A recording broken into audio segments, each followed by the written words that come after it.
यत्पादमुदं स्वीयानां चान्द्रशर्यं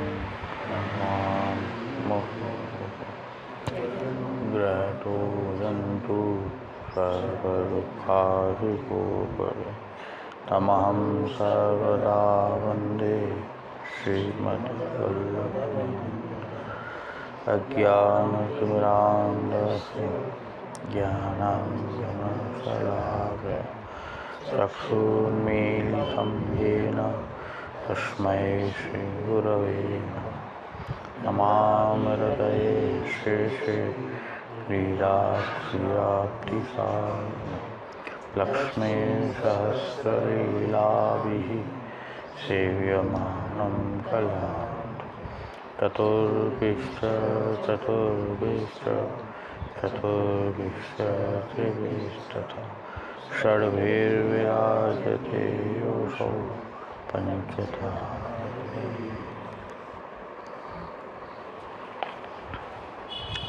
पूरणमल की गांठी में द्रव्य बहुत હતો। सो एक समय रात्रि को पूरणमल को देवी जीव जानी श्री गोवर्धन धर स्वप्न में कहे, जो ब्रज में गोवर्धन पर्वत है ता हम प्रकट भये हैं, सो तू आए के हमारो मंदिर समराओ और श्री आचार्य जी को सेवक हो। तब पूर्णमल जागी के सवेरे भये सगरो द्रव्य भैलो करी ब्रज में श्री गोवर्धन धर के आई दर्शन किए। पाछे रामदास भीतरिया सो पूछे, जो मोको श्रीनाथ जी ने मंदिर समरावे की आज्ञा दीनी है, सो मैं आयो हूँ। तब रामदास सदु पांडे सब कहे, जो श्रीनाथ जी तो श्री आचार्य जी के ठाकुर हैं, सो अब 2-4 दिन में श्री आचार्य जी पधारे वाले हैं। तब उनसो पूछी के उनकी आज्ञा होए तो मंदिर समराओ। पाछे श्री आचार्य जी पधारे। तब पूर्णमल ने दंडोत करी विनती करी, जो महाराज मोको सेवक करिए और श्रीनाथ जी मंदिर समरावे की आज्ञा करी है, सो आप आज्ञा देव तो मैं समराऊँ। तब श्री आचार्य जी पूर्णमल को नाम निवेदन कराए कहे, आगरे ते कारीगर बुलाओ। सो पूर्णमल ने कारीगर बुलाए। तब श्री आचार्य जी वासो कहे, मंदिर को नक्शा करी लाओ। तब कारीगर ने मंदिर को नक्शा शिखर बंद कियो, ध्वजा कलश सहित। तब श्री आचार्य जी कारीगर सो कहे, हमारे ठाकुर को मंदिर शिखर बंद ध्वजा कलश को नहीं, नंदराय जी के घर की नहीं करो। तब कारीगर ने दूसरी बेर घर की नहीं कियो। तब श्री आचार्य जी के हस्त में नक्शा को कागज आयो। तब वही शिखरबंद ध्वजा कलश सहित। तब श्री आचार्य जी कहे, शिखरबंद क्यों किए? तब कारीगर ने कही, महाराज हम तो घर की नहीं किए हते, सो अब शिखरबंद ध्वजा कलश भय ताको कारण तो हम जानत नहीं। तब श्री आचार्य जी कहे, हम बैठे हैं, हमारे आगे नक्शा तैयार करो। तब कारीगर ने घर की नहीं जैसे श्री आचार्य जी कहे ता रीति सो कियो। जब नक्शा तैयार भयो तब वही शिखरबंद ध्वजा कलश चक्र में गयो। तब श्री आचार्य जी जाने, जो श्री ठाकुर जी की इच्छा यह है, जो जगत में पूजाए बहुत जी उद्धार करेंगे, सो देवालय की रीति यहाँ राखनी उचित है। तब श्री आचार्य श्री गिरिराज जी सो पूछे, जो प्रभु इच्छा तुम्हारे पर मंदिर बनावे की है, सो मंदिर बनेगो, तब लौकिक रीति से तुमको श्रम बहुत होएगो। तब श्री गोवर्धन जी कहे, हमको परम सुख है, हमारे ऊपर प्रभु के लिए जो करे ता पर मैं प्रसन्न हूँ। ताते सुखते मंदिर के लिए लौकिक रीति सब करो, मोको कछु दुख नहीं। भाव प्रकाश साहित्य पाछे श्री गोसाई जी वैष्णव को सेवा दर्शनार्थ गोवर्धन पर चढ़न देते और जहाँ तहाँ बिना सामग्री सेवा बिना चढ़न की आज्ञा नहीं।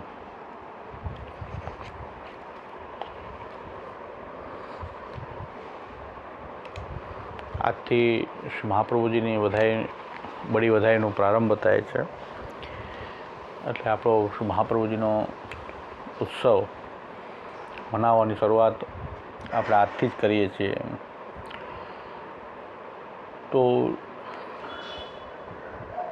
આ વાર્તામાં જે શ્રી મહાપ્રભુજીનો મૂળભૂત સિદ્ધાંત છે એ આ બધાએ આપણે હૃદયમાં ધારણ કરવો જોઈએ।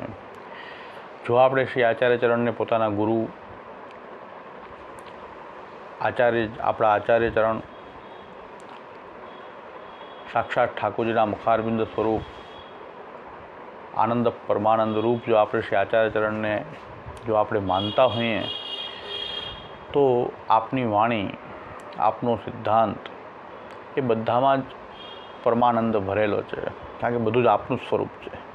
શ્રી મહાપ્રભુજી આનંદ પરમાનંદ સ્વરૂપ છે. તો આપનો આનંદ આપણે જ્યારે મેળવવા માંડીએ, એ આનંદમાં આપણે તરબોળ થઈએ ત્યારે પરમાનંદ છે. આનંદ સ્વરૂપ તો આપ છે, આપણે એને માણી શકીએ ત્યારે આપણી અંદર એક પરમાનંદ પ્રકટ થાય છે, આનંદ પરમાનંદ. અને શ્રી કૃષ્ણનું સાક્ષાત મુખારવિંદ છે, એટલે આપશ્રીની વાણીમાં કોઈ પણ પ્રકારનો સંદેહ, વાકપતિ પણ છે, વેદ પારગહ છે, અને આપની વાણીમાં સંશય આપણને બિલકુલ થવો ન જોઈએ, કારણ કે આપશ્રીનું પ્રાકટ્ય જ દૈવોદ્ધાર પ્રયત્નાત્મા, દૈવી જીવના ઉદ્ધાર માટે જ આપશ્રીનું આ સ્વરૂપ છે. તો શ્રી મહાપ્રભુજીનો જે મૂળભૂત સિદ્ધાંત છે એનું આપણે અવગાહન કરવું જોઈએ. એ છે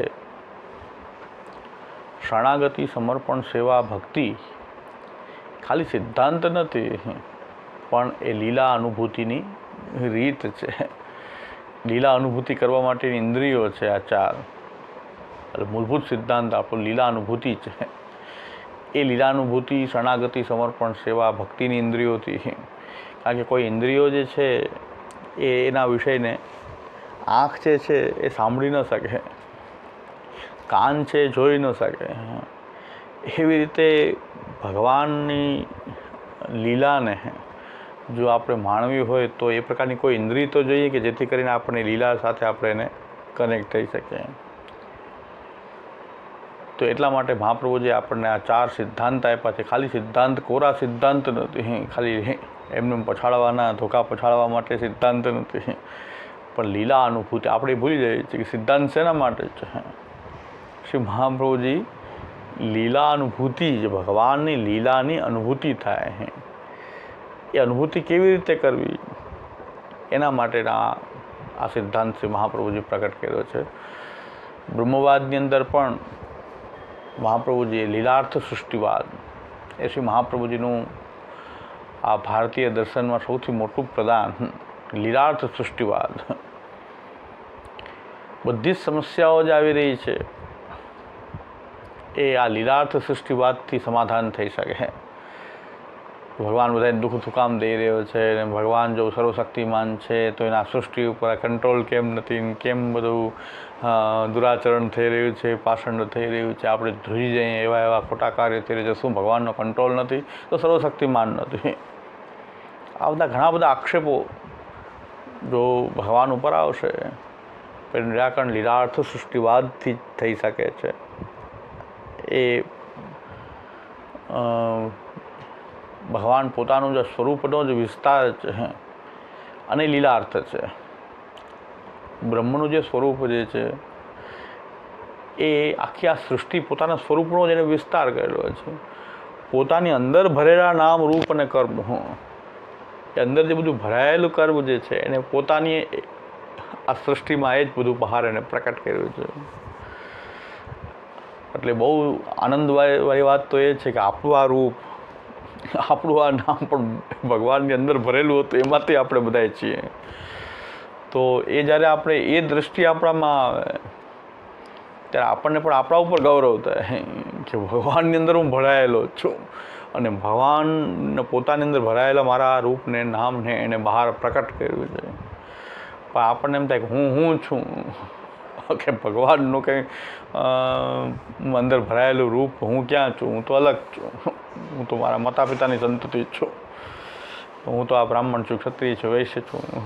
મૂળભૂત વસ્તુ જે છે એ મહાપ્રભુજી આપણને યાદ અપાવવામાં આવે છે કે બ્રહ્મ સંબંધ કરનાર સર્વેશામ દેહ જીવયો સર્વ દોષ નિવૃત્તિ. હવે હું કરશું તો દોષ આવશે, પણ જ્યારે બ્રહ્મ સંબંધ થશે તો બ્રહ્મ સંબંધ કરનાર સર્વેશામ દેહ જીવયો સર્વ દોષ નિવૃત્તિ. દોષનો સવાલ જ નથી. આ દોષ ક્યારે આવી રહ્યો છે? બ્રહ્મ સંબંધ નથી, એટલે બ્રાહ્મિકી એ લીલા છે એ જોવામાં ન આવે, એના કારણે આ બધા આક્ષેપ દોષ જે કંઈ, પણ એને બ્રહ્મ સંબંધ થઈ જાય કે બધું જ બ્રહ્મમયનો છે, સર્વનામ રૂપ કર્મ એ પોતે જ બનેલો હોવાથી કોને દોષ આપી રહ્યો છે? ત્યારે પોતે જ સર્વરૂપ થઈ ગયો છે, એક જ તત્વ, એકમેવા દ્વિતીય તત્વ જે છે. આમ આ ઉપનિષદોનું મેઇન વાક્ય એકમેવા અદ્વિતીય નેહ નાનાસ્તિ કિંચન. એકમેવા અદ્વિતીય હોય તો કોને મારી રહ્યું છે? બ્રહ્મની દૃષ્ટિથી જોવામાં આવે એટલે જ્યારે આપણે બ્રહ્મની દૃષ્ટિથી જોશું તો મરનાર, મારનાર, મારવાની ક્રિયા એ બધું જ બ્રહ્મ પોતે જ છે. નામ રૂપ તો દેખાય પણ કર્મ પણ જે છે, ક્રિયા પણ છે, એ પણ બ્રહ્માત્મક છે. એટલે હવે આ 4 ઉપકરણ તો એવા છે કે શરણાગતિ, સમર્પણ, સેવાથી આપણને લીલા સાથે આપણે કનેક્ટ થઈ જાય. પણ એમાં બાધક શું પાછું એ પણ વિચારવું પડશે ને. એ લીલા દૃષ્ટિ ન થવામાં બાધક શું? તે બાધક જે છે અહંકાર. એ પાછું લીલાને એક ટેરોય જોઈએ ને, ઠાકોરજી વિરાજ એક ટેરો તો રાખવો જ પડે કે ઠાકોરજી છુપાઈ જવું હોય તો ક્યાં છુપાય? ટેરો કરી દે કે ઠાકોરજી નથી બિરાજતા. તો ઠાકોરજી માટે એક ટેરો જરૂરી છે. તો ઠાકોરજી છુપાઈ જવા માટે અહંકાર રૂપી આપણી અંદર એવી એક ભગવાને મૂકેલી ઇન્દ્રિય છે અહંકાર. એ અહંકારનો જે ટેરો આવી ગયો એટલે તો બ્રહ્મ ભૂલાઈ જાય. આપણો અહંકાર એવો છે કે બ્રહ્મને ભૂલાવી દે. એટલે બ્રહ્મ સંબંધ એના વિરુદ્ધ શું થઈ ગયું? અહંકાર. એ અહંકારને ડાયલ્યુટ કરવાની પદ્ધતિ આપણે ત્યાં શ્રી કૃષ્ણ શરણમાં છે, શરણાગતિ છે. પણ શરણાગતિમાં પણ એવું છે કે જો આપણે લીલા દૃષ્ટિ ના આવે, શરણાગતિ ક્યારેય શરણાગતિ થાય કે જે શરણમાં જનાર હું, જેની શરણમાં જઈ રહ્યો છું એ કૃષ્ણ, અને આ શરણમાં જવાની ક્રિયા એ બધું જ ભગવાન શ્રી કૃષ્ણનો જ આત્મવિસ્તાર છે. એટલે એની વ્યાપકતા છે એટલે એની બ્રાહ્મિકતા છે. કૃષ્ણ પણ બ્રહ્મ છે, હું જનારો પણ એક અંશાત્મક બ્રહ્મ છું, અને શરણે જવાની ક્રિયા પણ જે છે એ પણ બ્રહ્મ છે. તો આ સાકાર બ્રહ્મવાદ શ્રી મહાપ્રભુજી આપી અને આપણી બધી સમસ્યાઓનું સમાધાન કર્યું, સર્વદોષોની નિવૃત્તિ કરી. સાકાર બ્રહ્મવાદ એક સ્થાપકો વેદ પારગ, કરાવરણ દૂર નિજજન કે હાથ દિયે પુરુષોત્તમ. એ આવરણ કેવી રીતે દૂર કર્યા? સાકાર બ્રહ્મવાદ એક સ્થાપકો. આ સાકાર બ્રહ્મવાદ જો સમજાય ગયો તો પછી બધા આવરણ દૂર થઈ જશે, ત્યાં બધે જ કૃષ્ણ પ્રકટ થઈ જશે. સાકાર બ્રહ્મવાદ જો સમજાય ગયો તો સાકાર બ્રહ્મવાદ જો આપણી બુદ્ધિમાં ભરાયેલો હોય, મહાપ્રભુજી આપેલો સાકાર બ્રહ્મવાદ આપણી બુદ્ધિમાં આપણે સ્થાપિત કરીએ, નિરંતર એને સ્થાપિત કરીએ તો બધા જ આવરણ દૂર થઈને ત્યાં બધી જગ્યાએ કૃષ્ણનો અનુભવ એ થઈ શકે. તાદિન તે વે લોક સુખ સંપત્તિ નત છે, સુર સવન કી જે ગતિ જે હરિચરણ છે. તો એ સાકાર બ્રહ્મવાદ આપણે એટલું તો કરાવે કે ભગવાન મહાત્મ્ય એટલું આપણની અંદર ભરાયેલું રહે. અને કેવી રીતનું એ ભગવાન મહાત્મ્ય છે, આ પૂર્ણમલ ક્ષત્રિયની વાર્તામાં પણ એ બહુ જ બધી જગ્યાએ ઉપયોગી છે. હવે શરણાગતિને આપણે લઈએ કે ભાઈ શરણાગતિ, તો શરણાગતિમાં જો આ ખ્યાલ ન હોય કે ભગવાન શ્રી કૃષ્ણ જે છે એ સર્વવ્યાપક, એ બ્રહ્મ પણ એ શ્રી કૃષ્ણની વ્યાપકતાને જ બ્રહ્મ કહેવાય છે. એ સાકાર જે કૃષ્ણ છે એ પાછો ખાલી એના આકારમાં સીમિત નથી, એ સર્વવ્યાપક, એ સર્વત્ર વ્યાપક પણ છે. જ્યાં એને પોતાની સાકારતા પ્રકટ કરવી ત્યાં કરે, પણ એના સિવાય એ સર્વવ્યાપક પણ છે. એટલે કોઈ જગ્યા એવી નથી જ્યાં એક શ્રી કૃષ્ણ ન હોય.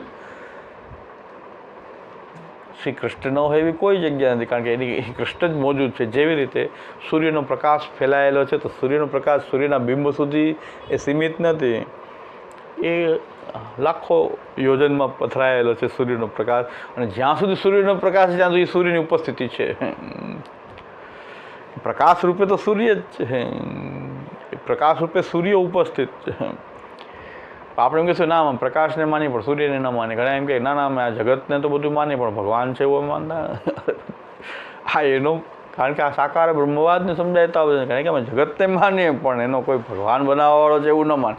ઘણા કે કુદરત માનીએ, નેચર માનીએ પણ ભગવાન ન માને. પણ એ પ્રકાશ છે, પ્રકાશના બિંબ છે ને માનવા તૈયાર નથી. એટલે આજે શ્રી કૃષ્ણ છે કે જેની આપણે સેવા કરી રહ્યા છીએ, જેની શરણમાં જઈ રહ્યા છીએ, એ પાછા બ્રહ્મરૂપે વ્યાપક છે તત્વ. ક્યાંય ન હોય એવું ન બની શકે. એટલે કૃષ્ણ વિનાનું કોઈ જગ્યા ન હોઈ શકે આપણા હિસાબે. આપણે જે શ્રી કૃષ્ણની શરણમાં છીએ તો એટલું આપણે સમજવું જોઈએ કે કૃષ્ણ ખાલી એક એના સ્વરૂપમાં સીમિત નથી, એ બ્રહ્મરૂપે સર્વત્ર વ્યાપક છે. સર્વનામ રૂપ કર્મમાં એ વ્યાપક છે. એટલે બ્રહ્મ એટલો વ્યાપક છે કે પોતાનો પૂર્ણાનંદ સર્વત્રથી લઈ શકે છે. પણ આપણે જે છીએ એમાં પરિચ્છિન્નતા, ભગવાને જ પોતાના આ રૂપમાં એક પરિચ્છિન્નતા પ્રકટ કરી છે.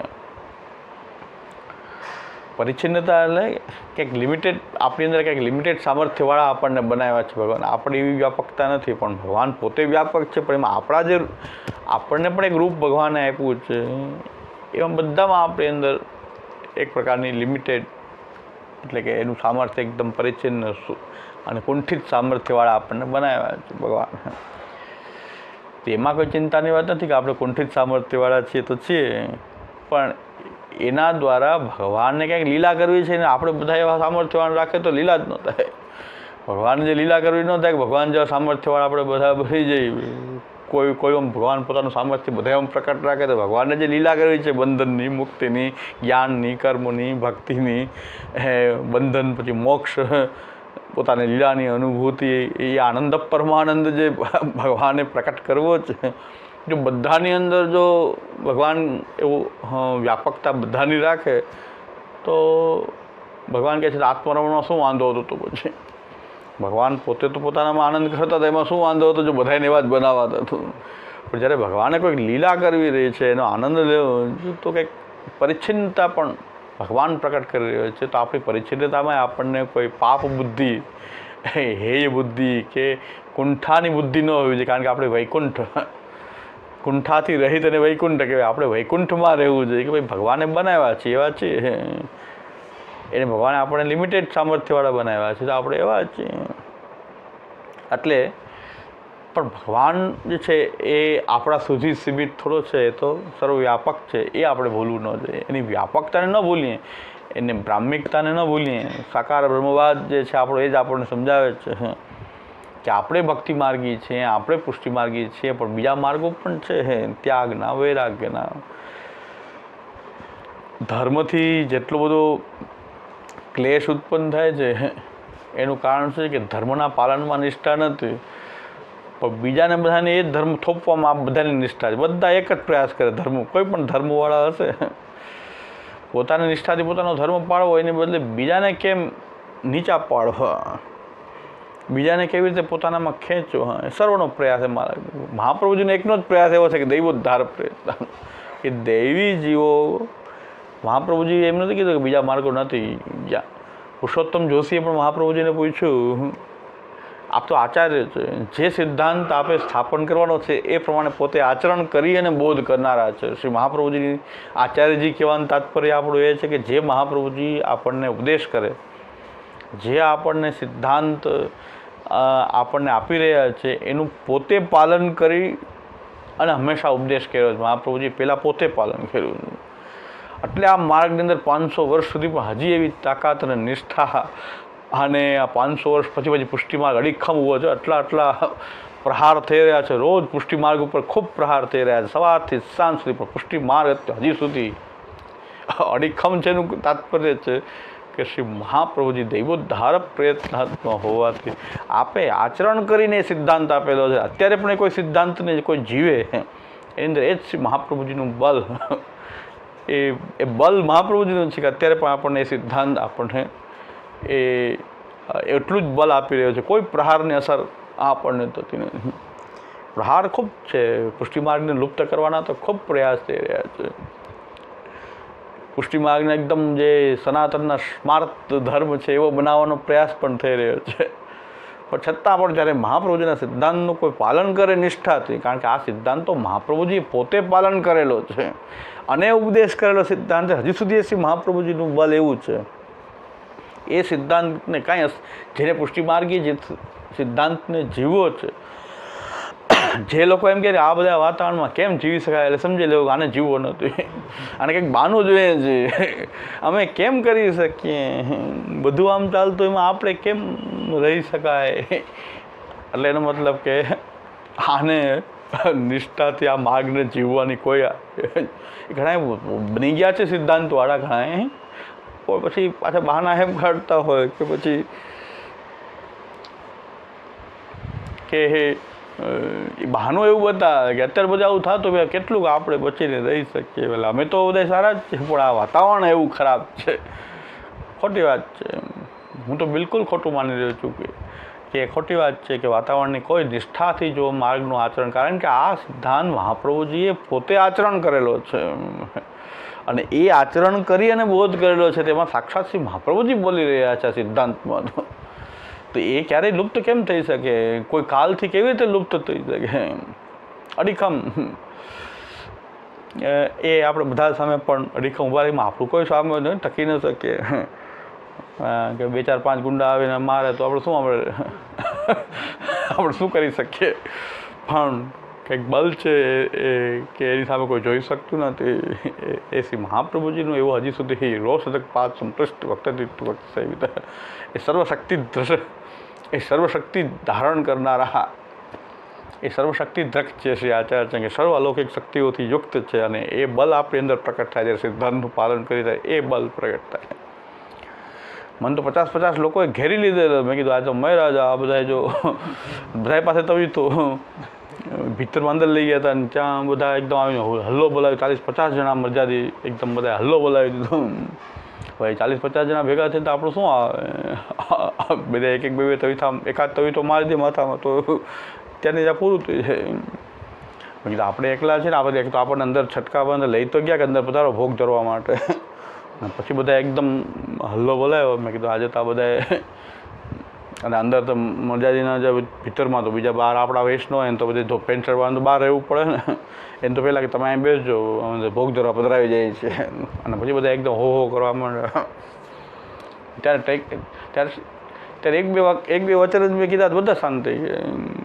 એક બે વચન એમ કીધા, મેં કીધું હજી તો ગ્રંથની વાત કરી તમને કેટલી બધી ખરાબ લાગતી હોય તો કાલથી હું બીજી વાત શરૂ કરું. હું હજી 2-3 દિવસ શિબિરના બાકી છે તો કાલે બધું અંદરનું રહસ્ય બધું કહું, કાલથી એ શરૂ કરું કે ના ના ના હા તો મરી જાશું. હજી તો મેં કીધું સીધા આપણે કૃષ્ણાશ્રય વિષય છે અને એના ઉપર જ હું બોલું છું, હજી તો હું બીજું કંઈ બોલતો નથી. હજી તો અમે સિદ્ધાંતની વાત કરીએ એમાં તમને એટલું બધું ખરાબ લાગ્યું હોય તો કાલથી હજી બીજું રહસ્ય શરૂ કરી દો, સિદ્ધાંતનું રહસ્ય. તમારું અંદર ગૂઢ એક રહસ્ય છે એ કાલથી પ્રકટ કરવા માંડો. એટલું કીધું બધા શાંત. એક જણા પછી કે ચરણસ્પર્શ આપો નાખો. એટલે આ એક સિદ્ધાંતનું મહાપ્રભુજીનું જ બોલે છે કે 50 જણા ભેગા થઈને તો આપણું આવે પાછા સશક્ત ખેતી કરવાવાળા સશક્ત બધા. તો હવે એકાદ બધા પાસે તવીથા હતા, કારણ કે બહુ મોટું ભીતર હતું, ખૂબ તવીથા ચાલુ હતા અંદર, એમાંથી તવીથો લઈને કોઈક મારી દે, કોઈ ખીચકાય કદાચ મારી દે, થઈ શકે બધું. ત્યાં આપણા બધા રમેશભાઈ પ્રવીણભાઈ બધા હતા મારા પુસ્તકના સ્ટોલ ઉપર. મેં કીધું કાલ સત્સંગ રાતના કરતા નહીં, આ તો હું તો મેં કીધું બાલક હતો એટલે એ લોકો જવા દીધા. તમે રાતના સત્સંગ કરવા ના બધા ખીચકાયેલા છે એકદમ, ક્યાંક તમે રાતના સત્સંગ કરતા આમાં તો વાતાવરણ એકદમ ઉગ્ર છે એકદમ. એટલે મહાપ્રભુના સિદ્ધાંત બધા શાંત છે, કોઈ પણ સામે ન આવી જોઈએ, કોઈ સામે આવીને કોઈ બોલે નહીં. એક બાળકે મને કેટલી વખત ધમકી આપેલી કે હાથ પગ તોડી નાખીશ, નામ કરી નાખીશ. તમે એ જ્યારે રૂબરૂ મળી જાય તો એકદમ નતમસ્તક થઈ જાય. જ્યારે રૂબરૂ મળી જાય ત્યારે થાવ શાંત થઈ જાય, ત્યારે કાંઈ ન બોલે. મેં કીધું આજ તો શું કરશે જાણે, એમ કે હાથ પગ તોડીશ, નામ કરીશ તેમ કરીશ. જ્યારે રૂબરૂ મળી જાય છે એક પ્રસ્તાવાદીમાં, હવે તો ઘણા સમયથી પ્રસ્તાવ જાતો નથી પણ મળી જતા તો એકદમ સારી રીતે વાતચીત કરતા.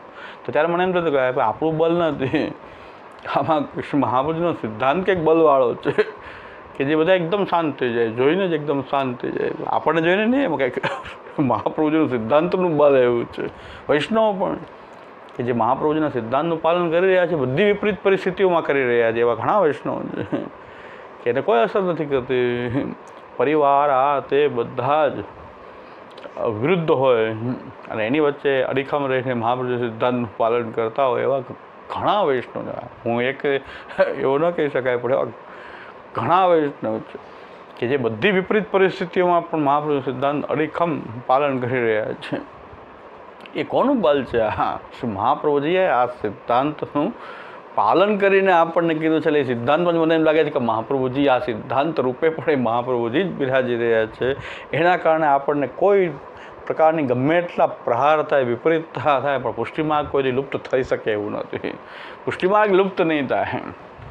જે પોતાના ઘરની અંદર ઠાકોરજી, અને પુષ્ટિમાર્ગનું તો બહુ સુંદર સ્વરૂપ જ શ્રી મહાપ્રભુજી એવું બતાવ્યું છે. વાર્તામાં સ્પષ્ટ છે કે અમારું તો આ મંદિર દેવાલયની જેમ ન હોય, અમારે તો ઘરની જેમ બનાવો, નકશો અમારો બનાવો તો ઘરની જેમ બનાવો. આ ઘર, અને બધા લોકો ઘરથી દૂર ભાગે, ભક્તિ કરવા માટે ઘરથી દૂર ભાગવું પડે એમ બધા કહે છે. મહાપ્રભુની વિશેષતા તો મહાપ્રભુજી એમ કહે છે ઘરની જેમ, ઠાકોરજીને પણ ઘરમાં પધરાવો. આ તો આમ કહેવાય નહીં, આપણે મુખરતા દોષ થાય. ઘર બંધનકારી છે, આ બહુ બધું બંધન કરે છે, ક્યારેય ભગવાનની ભક્તિ થવા દેતું નથી, એવું જ બધા માને છે. એટલે ભગવાને ઘરને બંધનકારી બનાવ્યું છે, બધી વાત સાચી, ઘરમાં બંધનો છે, બનાવ્યું છે બંધનકારી. પણ મહાપ્રભુજીએ ઠાકોરજીને એ બંધનમાં પધરાવી દીધા છે કે આપે જો બનાવ્યું હોય જો બંધનકારી, તો આપે એમાં બિરાજો. તો ઠાકોરજી એમાં જ તો બિરાજી ગયા, ઘરમાં જ તો બિરાજી ગયા ઠાકોરજી. અને મહાપ્રભુજીની ઈચ્છા પણ આ ઘરમાં કે જીવવું છે આપણે ઘરમાં. હા, જ્યાં સુધી રહેશું ત્યાં સુધી ઘરમાં રહેશું. તો એ ઘરમાં ઠાકોરજીનું સાનિધ્ય હોય, ઠાકોરજી બિરાજતો હોય, તો પછી આપણું આ ઘરમાં રહેવું આપણને બંધન કરતા થાય કેવી રીતે? ભગવાનના ચરણાવિંદ પડે છે એટલે તો વ્રજ વ્રજ બને, ગોલોકધામ ગોલોકધામ બને. પ્રભુના વૃંદારણ્યમ સ્વપદરમણમ પ્રાવિશત ગીત કીર્તિ. ભગવાનના ભક્તિરૂપ ચરણારવિંદ પડવાથી આ વૃંદાવનની પણ મહત્તા છે, વ્રજભૂમિની મહત્તા છે. એ ભગવાનના ચરણારવિંદ ત્યાં નિત્ય બિરાજી રહ્યા છે. એટલે તો પછી મહાપ્રભુજી એ જ ઠાકોરજીને આપણા ઘરમાં પધરાવ્યા. આ જ વાર્તામાં મહાપ્રભુજી કહે છે કે ભાઈ નકશો બનાવો, અમારે તો ઘરની જેમ બનાવો, બાકી બીજા ઘરથી દૂર ભાગવે છે. મોટા ભાગના ભક્તિ કરવી એટલે પહેલાં ઘર છોડો, ઘરથી દૂર ભાગવા. અહીં તો બધું બંધન બંધન બંધન છે, કારણ કે સાકાર બ્રહ્મવાદ નથી કોઈની પાસે. આ આવરણ દૂર કરવાનો જે મહાપ્રભુજી આપણને સાકાર બ્રહ્મવાદ આપેલો છે, અને એ સાકાર બ્રહ્મવાદ એવો છે કે આપણને ઉપયોગી થાય એવો નથી. કોઈ પણ માર્ગની સાધના કરે, જો આ રહસ્યને સમજી જાય તો એ માર્ગને સારી રીતે જીવી શકે, એ માર્ગને પણ સારી રીતે જીવી શકે. મને એવું લાગે છે કે ભાઈ તો કે આ મહાપ્રભુજી અહીં જે આપણને જે સોલ્યુશન બતાવ્યું છે, આવરણ દૂર કર્યા, કેવી રીતે દૂર કર્યા? હવે બાધક આપણે તત્વ કહે છે કે ભાઈ શરણાગતિમાં કે સમર્પણમાં કે બ્રહ્મની લીલાનો અનુભવ કરવામાં બાધક હોય તો આપણો અહંકાર છે. આપણો અહંકાર છે. એ અહંકાર કેવો છે કે શરણાગતિ આપણે કરીએ, પણ આ બ્રાહ્મિકી લીલાને સમજાવ્યા વગર જો શરણાગતિ કરીએ તો શરણાગતિ પાછી અહંકાર ઉત્પન્ન કરે. શરણાગતિ પણ અહંકાર. લીલા બોધ વિના સાકાર બ્રહ્મવાદ અને બ્રાહ્મિકી લીલાને સમજ્યા વગર જો આપણે શરણાગતિ પણ કરીએ ને, તો પાછો એ શરણાગતિ તો અહંકારને દૂર કરવાની એ દવા છે, પણ એ પાછી અહંકારને ઉત્પન્ન કરી દેતી હોય છે. કેવી? પાછો અહંકાર કેવો કે બાકી બધા અન્યાશ્રય છે ને હું એક આશ્રયવાળો છું. ભાઈ હવે બાકી તમને આશ્રય છે તો એમાં ભગવાનની કૃપા છે, પ્રભુએ તમને શરણે લીધા છે, એ ભૂલી નહીં. અમે અન્યાશ્રય નથી કરતા. એમાં પોતાની જો અહંકાર ઉપર એટલો બધો ભાર હોય કે અમે આશ્રયવાળા, બાકી બધા અન્યાશ્રય. ભાઈ અન્યાશ્રય એટલે એને ભગવાન એવી રીતે રાખ્યા છે. તમને શરણાગતિનો સિદ્ધાંત આવવા છતાં તમે એમ કહો છો કે હું શરણાગત છું, ભગવાને મને શરણમાં રાખ્યો એવો ભાવ નહીં.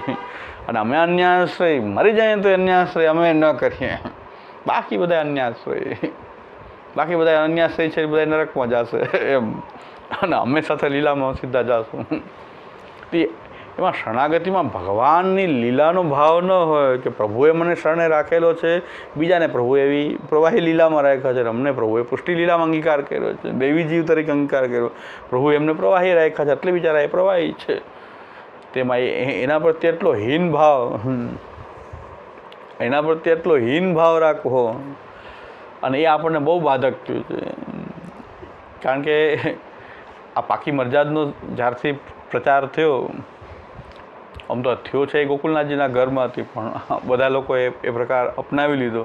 ગોકુલનાથજીના ઘરમાં શા હેતુથી હોય ભગવાન જાણે, અન્ય ઘરો સાથેથી અલગ રહેવા માટે એમને ત્યાં એ પાકી મરજાદનો પ્રકાર હતો, એ આપણામાં પાછો આવી ગયો. વાંધો નહીં, મરજાદે કંઈ ખરાબ નહીં, પણ ઘરના બાકીના જેને મરજાદ ન હોય એ બધા હીન, એમ એ બધા લૌકિક, હું અલૌકિક એમ જ શબ્દ વાપરે. એ લોક છે ને, એ તો લૌકિક છે ને, અને પોતાના લૌકિક માને.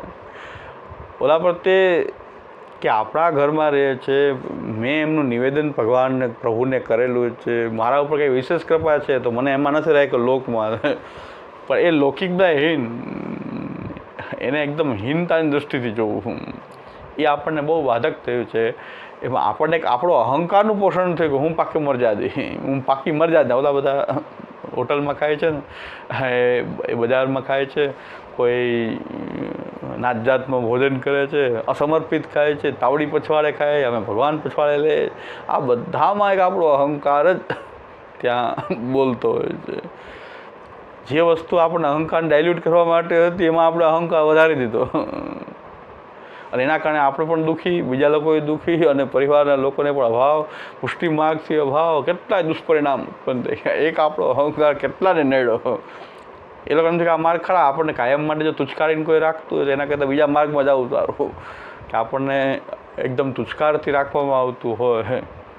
તો મોટાભાગના મરજાદીઓના ઘરમાં એ પરિસ્થિતિ એવી ઉત્પન્ન થઈ કે પાછળથી ઠાકોરજી બધા ગુરુદેવને ત્યાં પધારી જાય, અને ઘરમાં કોઈ સેવા કરવા તૈયાર થાય નહીં. કારણ કે સતત એને તુચ્છકારનો અનુભવ કરતા, તો એમને આ માર્ગ પ્રત્યે ભાવ, ઠાકોરજી પ્રત્યે ભાવ એવો ઉત્પન્ન થઈ ગયો.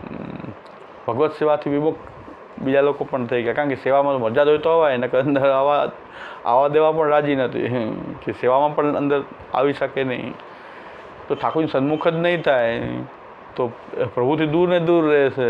અને આટલા ભયંકર આ વાતાવરણમાં જો સન્મુખતા ન રહે તો પછી એને વિમુખ, તમે કે ભાઈ બહિર્મુખ થઈ ગયા છોકરા, તો બહિર્મુખ થાય કે એનો પાયો આપણે મૂક્યો.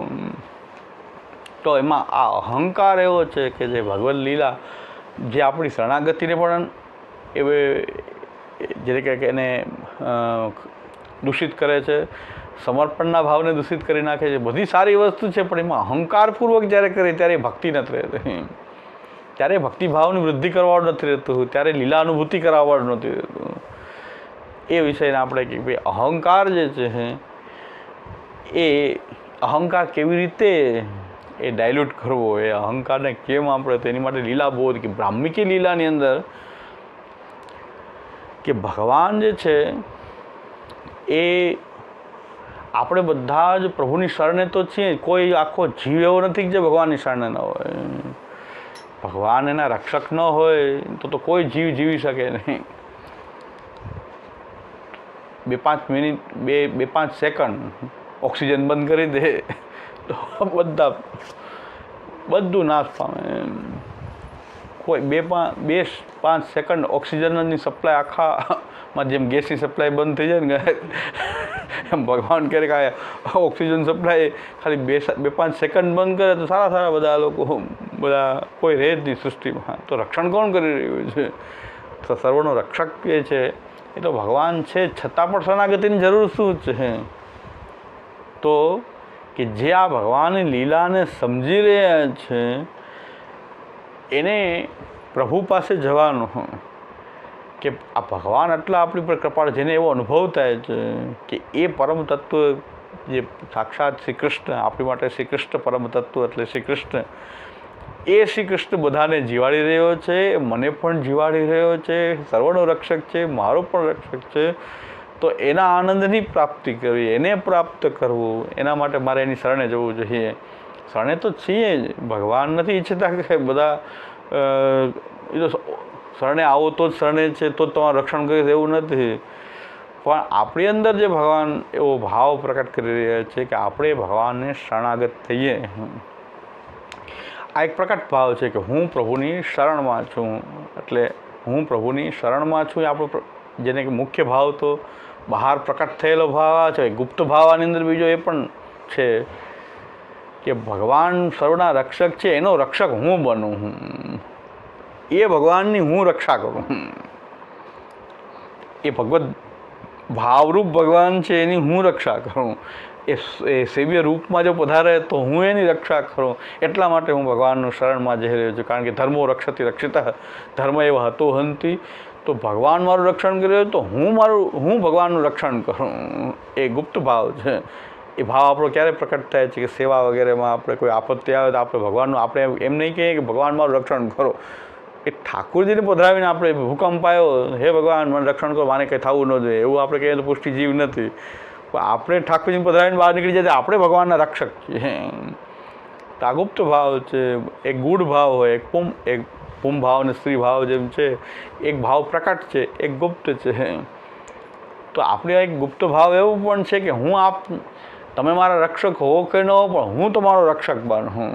એક આપણો ગૂઢ ભાવ છે કે જે આપણે શરણાગતિમાં એ પણ પ્રકટ થઈ રહ્યો છે કે હું મારા સેવ્ય સ્વરૂપને પ્રાપ્ત કરું ને એનાથી બધાથી એનું રક્ષણ કરું. કે જે મારું રક્ષણ કરી રહ્યો છે એનું હું રક્ષણ કરું. તો આ એક ગૂઢ ભાવ છે આપણી શરણાગતિનો કે જે બધાનું રક્ષણ કરી રહ્યો છે એનું રક્ષણ હું કરું. એ પ્રભુને શ્રમ ન થાય કોઈ પણ પ્રકારથી, એની કાળજી હું રાખું. તો આપણી શરણાગતિમાં તો ભગવાનના પણ રક્ષણ કરવાનો ભાવ છે. તો એ લીલા અનુભૂતિ વિના કેવી રીતે છે કે આપણે કેવી રીતે રક્ષક બની શકીએ ભગવાન? પણ ના, ભગવાન એવી લીલા કરી રહ્યા છે, આપણી સાથે ભગવાન એવી લીલા કરી રહ્યા છે. તો આપણે પણ એ ભગવાન એવું સામર્થ્ય આપણને લીલાર્થ આપેલું છે. આમ તો આપણે રક્ષણ કરી ન શકીએ પણ એ એવા બની ગયા છે તો આપણે અંદર એવો ભાવ પણ જાગે છે કે મારા ઠાકોરજી હું રક્ષા કરું. સુરતમાં આગ લાગી હતી, કોઈ ગોસ્વામી બાળકના ઘરમાં સુરતમાં આગ લાગી ત્યારે ઠાકોરજી અંદર બિરાજતા હતા અને આખું મંદિર જે છે એ આખું ઘર બધું સળગતું હતું.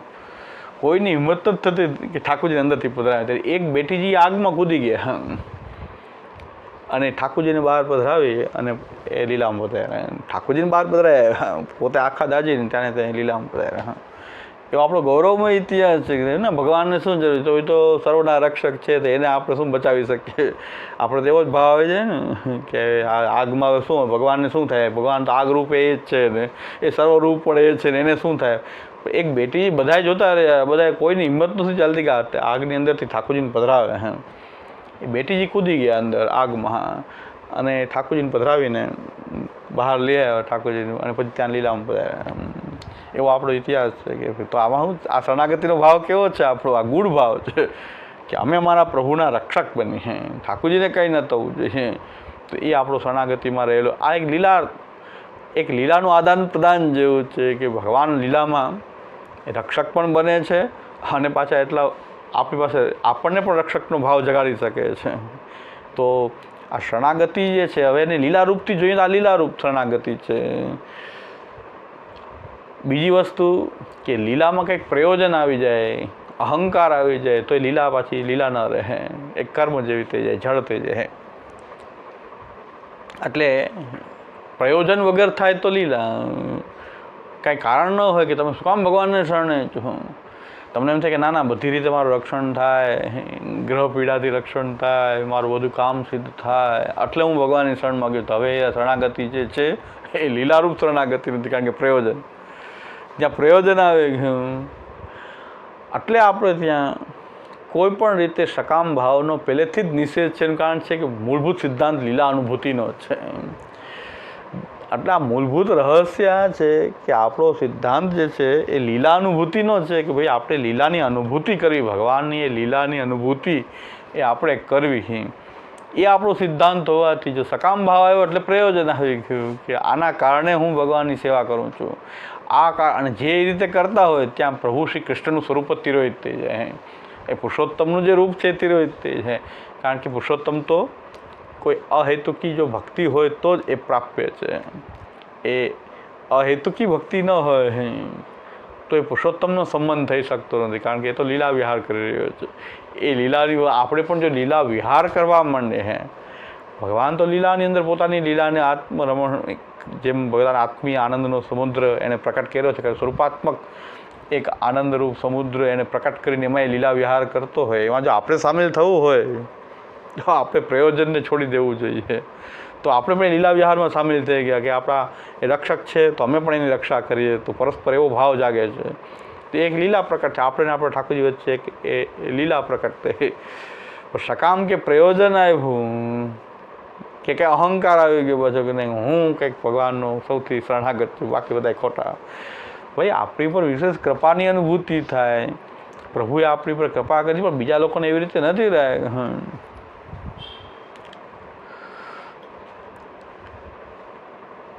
બે વૈષ્ણવ પ્રસાદ લેતા હતા એક જગ્યાએ, કેવો અહંકાર કેવો.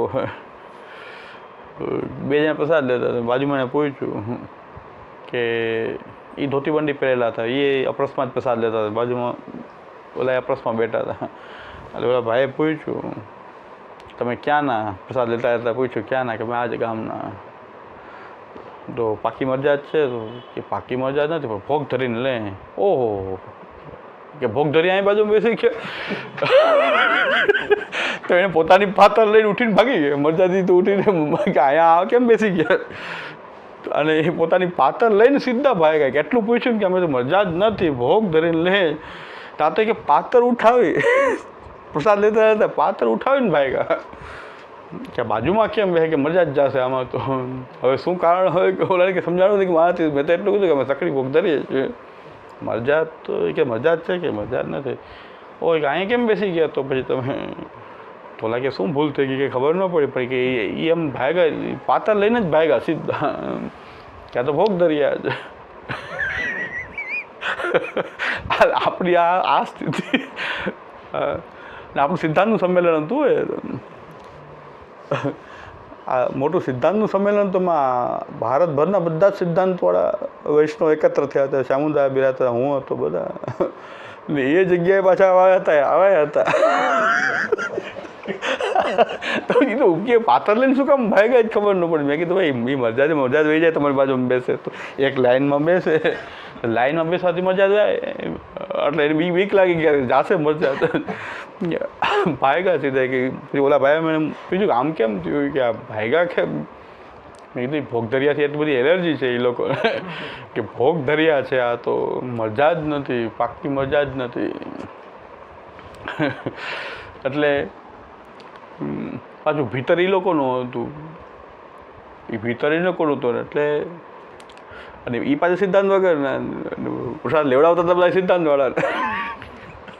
એટલે ઓલા ભાઈને એમ કે છે આ સિદ્ધાંતનું વાતાવરણમાં તો આવું નહીં હોય, એને પૂરી મનમાં આવ્યું આ કેમ આમ થયું, આમાં એકદમ આવો વિસ્ફોટ થયો કે સીધા પાતર લઈને ભાગ્યા.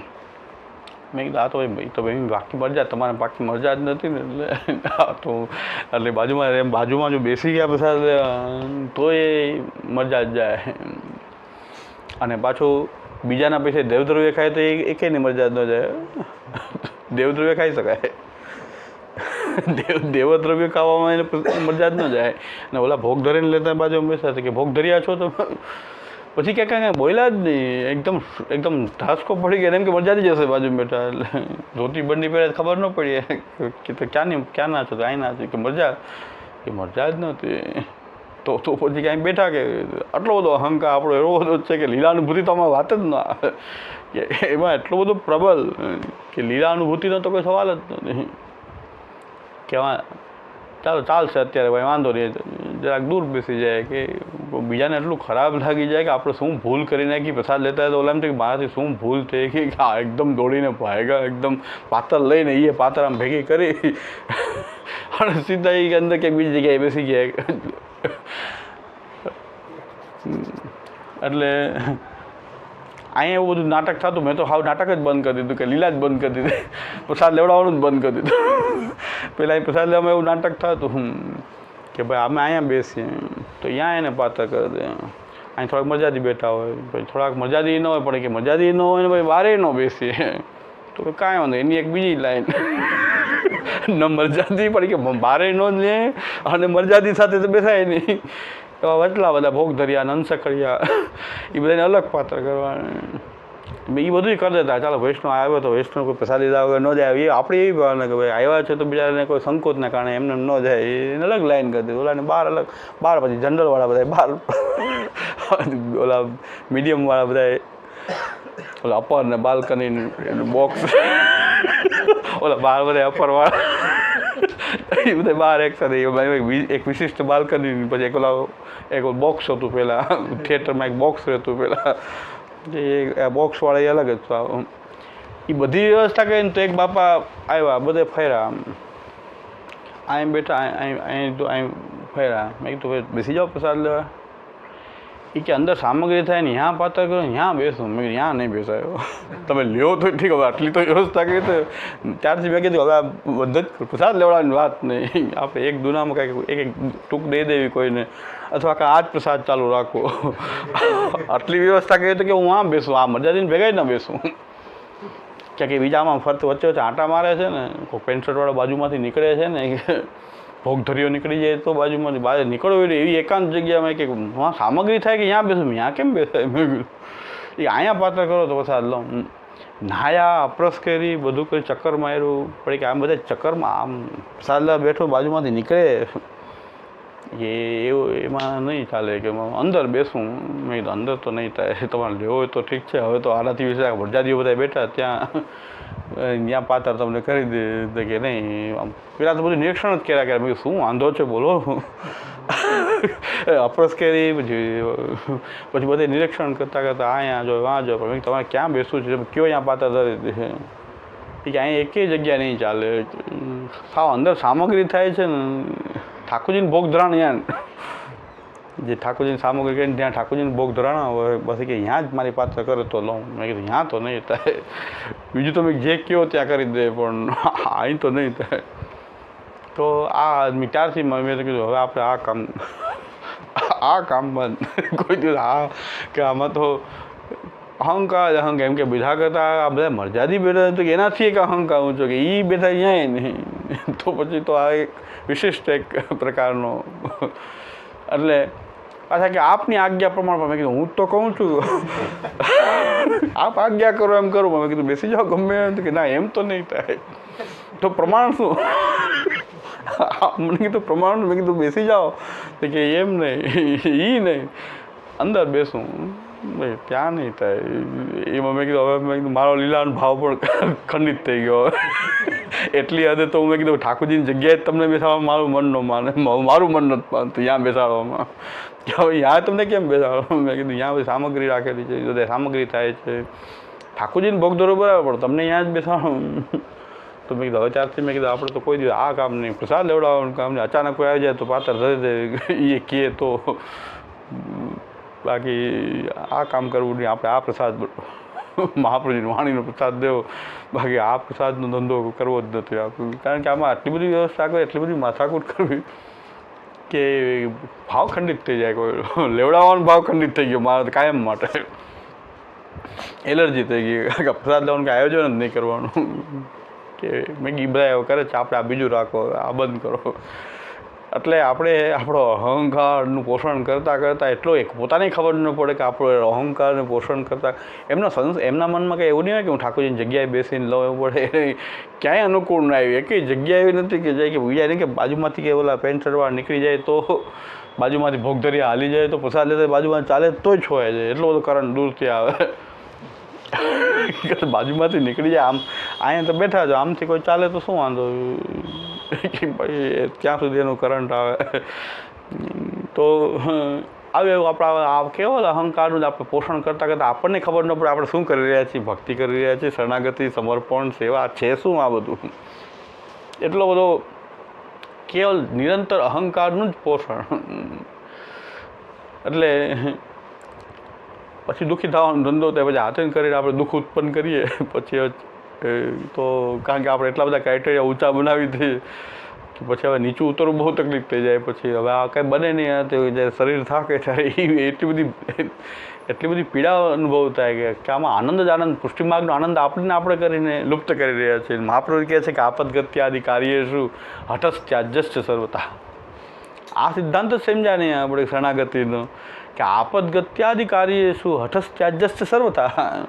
આપણે હઠ કોઈ વસ્તુની પકડી રહ્યા છીએ ત્યારે આપણે શરણાગતિનો ભાવ આપણો ખંડિત થઈ રહ્યો છે, કે પ્રભુ આપણને જેમ રાખી રહ્યા છે એમ આપણે સર્વ પરિસ્થિતિઓમાં રહી, પણ આપણા ઠાકોરજી આપણાથી છૂટે નહીં, ઠાકોરજીની સેવા ન છૂટે. કારણ કે આપણે ઠાકોરજીનું રક્ષણ કરવાનું છે, કે મારા ઠાકોરજીની સેવા મારા છૂટવી ન જોઈએ. આપણે આ બધી ક્રિયાઓમાં અહંકારનો પડદો એવો આવે છે કે લીલા અનુભૂતિ. કારણ કે આ બીજા જે વૈષ્ણવ પ્રસાદ લઈ રહ્યા છે, કમસે કમ વૈષ્ણવ ભાવ, બોલો ભોગ ધરીને ઠાકોરજીને સમર્પિત છે, તો તમને એનાથી એટલા બધા તમને કરંટ લાગવાની શું જરૂર, કે તમને શું ને શું થઈ જાય, કે તમને અટતાય નથી, બાજુમાં બેઠા છે અટતાય નથી. તો અમે એક જગ્યાએ તપેલી મહાપ્રભુની બેઠકજીમાં તપેલી કરી હતી ને, ત્યાં એવું જ થયું હતું કે ભોગ ધરીએ છે, મજાની બાજુમાં પ્રસાદ આવ્યો ગયો ત્યારે એમ કીધું તું ઊભો થઈ જાય. મેં કીધું એમ કહેવાય કે માનવતા એ ના કહેવાય ને. આપણે પોતે ઓલા ભાઈ સારા કહેવાય, ઓલા કરતા સારા કે પાછળ લઈને જ ભાઈ ગયા, કે મને અનુકૂળ ના તો મારે નીકળી જવું પડે. ઓલાને પ્રસાદ લેતા કોઈને ઊભો કરાય તો વૈષ્ણવતા ક્યાં રહે? આપણે માનવતા એ ના કહેવાય ને. કોઈ પ્રસાદ લેતો હોય આપણે કોઈ એમ કે તું અહીં કેમ બેસી ગયો, મરજાદીની લાઈનમાં કેમ બેસી ગયો, તો એને ઊભો કરો તમે.